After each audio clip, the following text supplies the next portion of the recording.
Stop whatever you're doing right now. If you're losing in the first 15 moves again and again, if your opponents are crushing you straight out of the opening, it's not because you're bad at chess.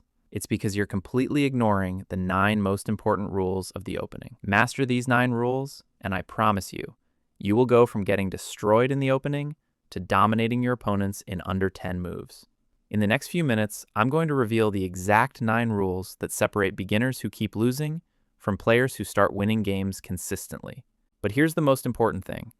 All these 9 points are completely useless if you don't fully understand the last one. It's the most important rule of all. Don't miss it, or you will regret it. Rule number 1 alone will already make you better than 80% of players. So if you're ready to finally understand the opening like a strong player, stay with me till the very end. Rule 1. Control the center. The very first rule of the opening is control the center. If you control the center in the opening, you'll naturally stay in advantage throughout the entire game. But why is controlling the center so important? First, understand what the center actually is. In chess, the 4 squares right in the middle, d4, d5, e4, and e5, are called the center. Now, why should you fight for these squares? Because every single piece becomes far more powerful in the center. A central piece controls more squares and has much better mobility than a piece stuck on the side or edge. Take the knight as an example. If a knight is on the edge of the board, it only has 4 possible moves. But place that same knight in the center, and suddenly it has 8 moves to attack and jump around. Its power almost doubles. And this isn't just for knights. It applies to bishops, queens, rooks. Every piece is stronger in the center and weaker on the edge. That's why, from the very first move, you should focus on controlling the center and developing your pieces towards it. Master this one rule, and you'll already be ahead of most beginners. Rule 2. Develop your pieces fast. Rule number 1 was control the center. Now comes rule number 2. Develop your pieces as fast as possible. After fighting for the center in the opening, your next main goal should be to develop all your pieces and bring them into the game quickly. But why is it so important to develop pieces fast? Here's the answer. When you develop your pieces faster than your opponent, you become ready to attack much earlier. Most importantly, you can castle quickly. This makes your king safe, while your opponent's king is still stuck in the center, exposed and unsafe. Now think about it. Your pieces are active and ready for battle.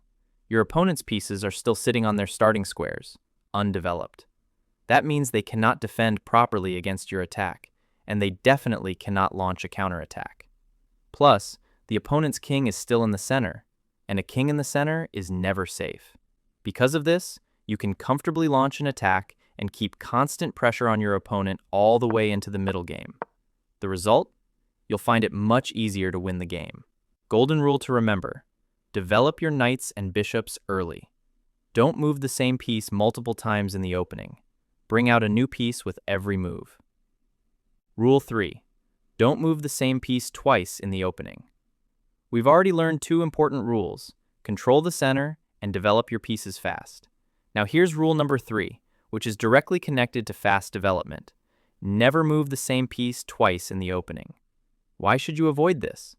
Because every time you move the same piece again, you're wasting valuable time. Your development becomes slow, while your opponent develops quickly and takes the initiative. Remember how important fast development is? This is exactly why. So the big question is, how do you avoid moving the same piece twice? The secret is simple. Think before you develop. Before moving any piece, ask yourself, which square is the best and most effective square for this piece? You should try to place your pieces where they are active and safe, so your opponent cannot easily attack them and force you to move them again. If you develop a piece to a bad square without thinking, your opponent will attack it with a developing move. Then you'll be forced to move that same piece again, losing time, tempo, and falling behind in development. That small mistake can quickly turn into a big disadvantage. Golden rule. In the opening, develop a new piece with almost every move. Make every move count. Plan your development so your pieces don't get chased around. Master this rule, and your opening play will become much stronger and cleaner. Rule 4. Don't bring your queen out early. Rule number 4 is one of the most important for beginners. Never bring your queen out too early. The queen is the most powerful piece on the board, but you should keep her safe until the middle game. Don't move her mindlessly in the opening. Many beginners make this mistake. They bring the queen out very early, often trying for a quick scholar's mate or cheap attacks. What actually happens? While you're moving your queen around, your opponent calmly develops his knights and bishops, gaining time by attacking your queen. You are forced to move the queen again and again just to keep her safe. Look at the result. Your opponent develops all his pieces quickly, while you waste many moves only shifting your queen from one square to another. You fall far behind in development and lose valuable time, tempos. Even worse, there's a big risk of losing your queen early in the game. And once you lose your queen without getting enough compensation, you'll usually have no choice but to resign. Golden rule. In the opening, develop your knights and bishops first. Only bring the queen out when your other pieces are developed and the position is safe. Let the queen enter the game powerfully, not as a target. Save your queen. Develop your minor pieces first. Rule 5. Castle early. Rule number 5 is one of the most critical. Castle early. King safety is more important than anything else. The ultimate goal in chess is to checkmate your opponent's king. That's why protecting your own king while attacking theirs is the heart of the game. From the very beginning of the opening, you must prioritize king safety. The best and fastest way to do this is castling. Why is castling so important? Because the center is a dangerous place for the king. A king stuck in the center is exposed, especially once the position opens up. It can easily come under attack and get checkmated quickly. Golden rule. Try to castle as early as possible, usually within the first 8 to 12 moves. This moves your king to a safe corner behind a wall of pawns and brings your rook into the game at the same time. However, there is a small exception. If the position is very closed, pawn structure is locked, you can sometimes delay castling a bit. But in most open and semi-open games, castling early is the safest and strongest approach. Whether you play safe or aggressive, a safe king always gives you the freedom to attack without fear. Remember, king safety is not optional. It is the foundation of good chess. Castle early and castle often. Rule 6. Connect your rooks. Rule number 6 comes right after castling. Connect your rooks. Once you've castled, your next goal should be to clear the back rank so that your two rooks can see each other, with no pieces standing between them. Why is connecting the rooks so important? When your rooks are connected, they protect each other. If your opponent attacks one rook, the other rook defends it. This makes them much harder to capture or harass. On the other hand, if there's any piece, like your queen or a minor piece, between them, the rooks cannot support each other. Your opponent can then target them one by one and win material. Big advantage. Connected rooks are extremely powerful. In the middle game, you can double them on an open or semi-open file to create massive pressure. In the endgame, 2 connected rooks on the 7th rank or 2nd rank are often winning. Golden rule. After castling, develop your queen and minor pieces in such a way that your rooks become connected as soon as possible.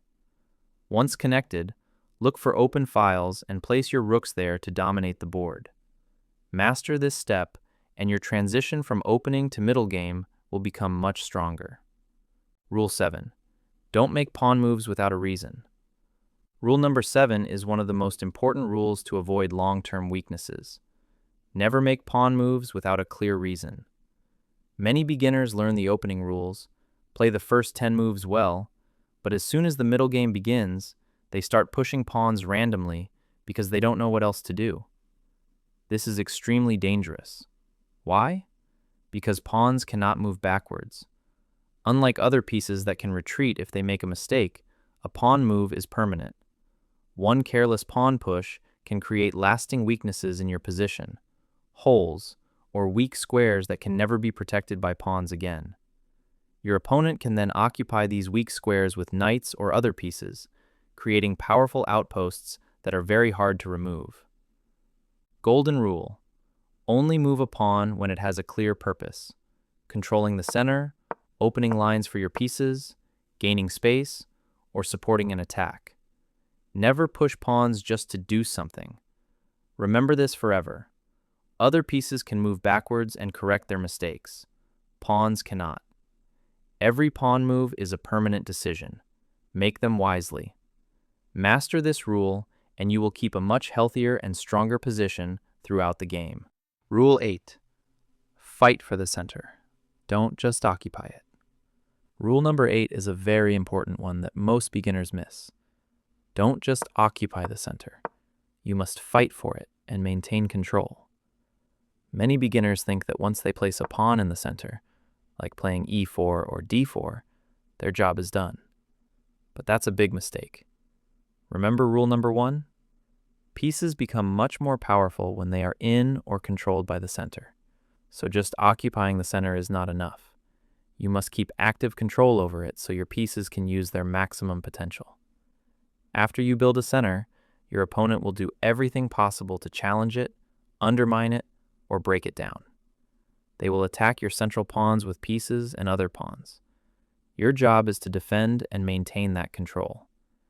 And if your opponent manages to occupy the center first, then you must immediately fight to challenge and break their control.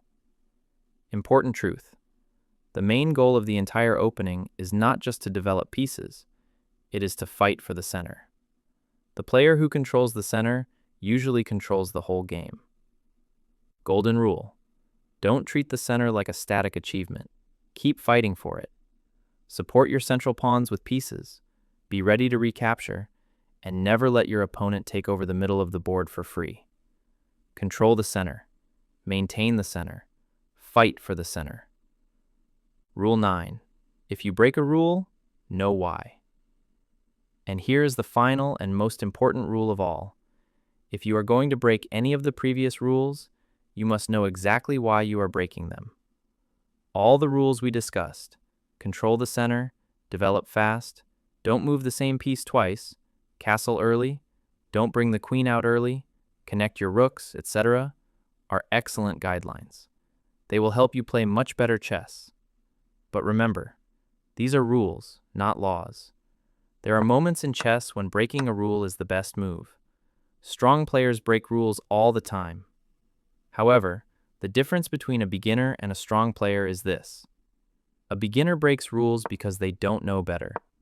A good player breaks rules only when they have a solid, logical reason. You must be able to answer this question clearly in your mind. Why am I breaking this rule right now? If you cannot give a clear reason, then don't break it. Golden principle. Learn all the rules first. Master them. Then, and only then, learn when and how to break them intelligently. Chess is not about blindly following rules. It is about understanding the position and thinking for yourself. Master the rules. Respect the rules. And when the position demands it, break them with confidence and purpose. This is what separates good players from great players.